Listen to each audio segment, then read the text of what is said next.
Caitlin, in your time on the commission, one of the things that we worked on was identifying specific areas of intervention um, to dismantle white supremacy culture. And one of those 10 areas was the need for us to prioritize and enable leadership from young people and working age people, which is why, understanding intergenerational differences and approaches is important to us. So do you have some ideas on approaches that you've seen work in doing this?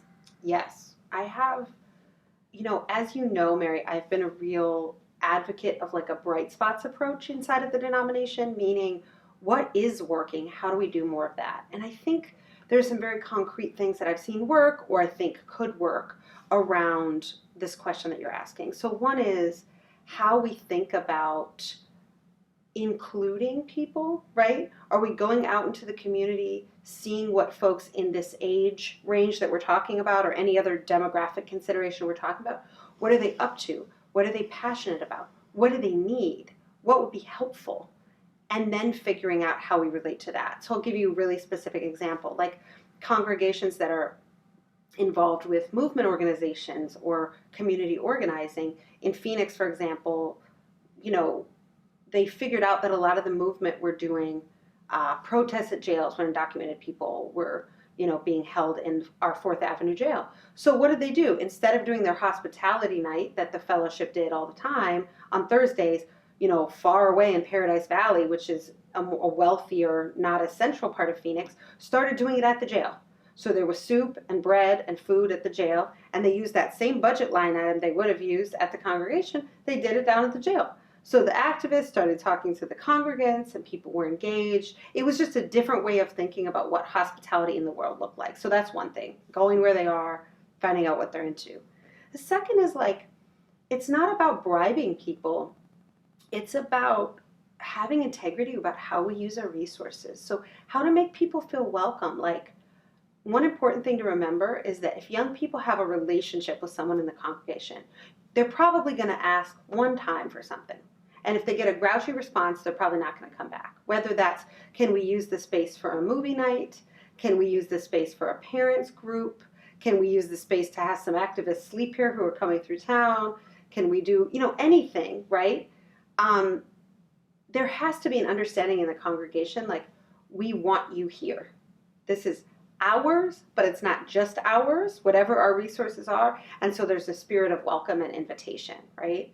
And then I think the other thing is just how do we all sort of loosen up our assumptions and needs for things to go as they've been going. So everything from how sermons are shared and, preached and the message to, how music is done, what kind of music, who's in charge of the music, right? To how children or youth time is done, right? And so taking a page out of the playbook of community organizing to really do the one-on-ones in the congregation to know what are people looking for. So I'm going to give you one more concrete example. One of the things that I said that we talked about in the commission is I think about who needs Unitarian Universalism now. Brick and mortar in the congregation, Unitarian Universalism. And I talked about a couple folks that I think need that, right? So as someone who lives in a red state, who is a queer person with a child, how do you think about an affirming space?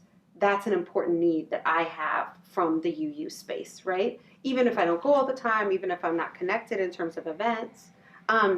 And then the other thing I think about is how many people are bringing up mixed race families. And sometimes, to be honest, you actually have folks who are parenting and they're trying to figure out where is the space that their family can be welcomed. And also if they're Christian, Muslim, or Jewish, or any other faith background, and they feel like their faith beliefs mirror more Unitarian Universalism. So how do we figure out listening to those folks so that they don't just come back once or twice? We're really figuring out what are the needs, right? I think about that in terms of if I felt like there was a rejuvenation / work hub / social space that provided a sort of reading, relaxing, catching up on the computer, socializing, and had built in quality age-appropriate childcare every Saturday from 10 a.m. to 4 a.m., I would go. And a lot of my friends would go, right? That would be a service to the community that could be provided, make a big difference.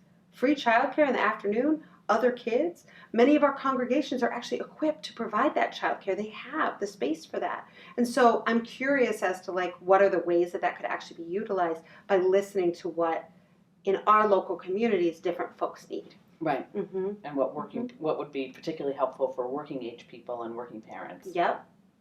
Mm-hmm.